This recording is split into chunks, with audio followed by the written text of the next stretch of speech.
আজকে শোনাতে যাচ্ছি জীবনানন্দ দাশের বনলতা সেন। শুরু করছি। হাজার বছর ধরে আমি পথ হাঁটিতেছি পৃথিবীর পথে, সিংহল সমুদ্র থেকে নিশীথের অন্ধকারে, মালয় সাগরে।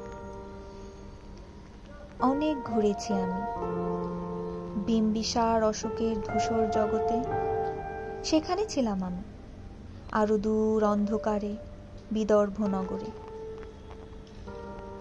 আমি ক্লান্ত প্রাণে, চারিদিকে জীবনের সমুদ্র সফেন, আমারে দুদণ্ড শান্তি দিয়েছিল নাটোরের বনলতা সেন।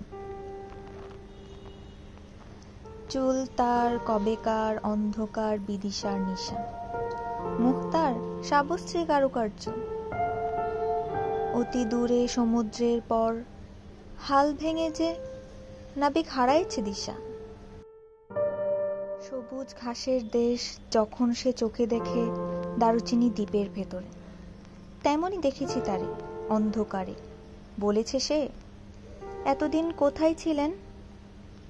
পাখির নীড়ের মতো চোখ তুলে নাটোরের বনলতা সেন। সমস্ত দিনের শেষে শিশিরের শব্দের মতন সন্ধ্যা আসে, ডানার রৌদ্রের গন্ধ মুছে ফেলেছি। পৃথিবীর সব রং নিভে গেলে পাণ্ডুলিপি করে আয়োজন, তখন গল্পের তরে জোনাকির রঙে ঝিলমিল। সব পাখি ঘরে আসে, সব নদী ফুরাইয়ে জীবনের সব লেনদেন।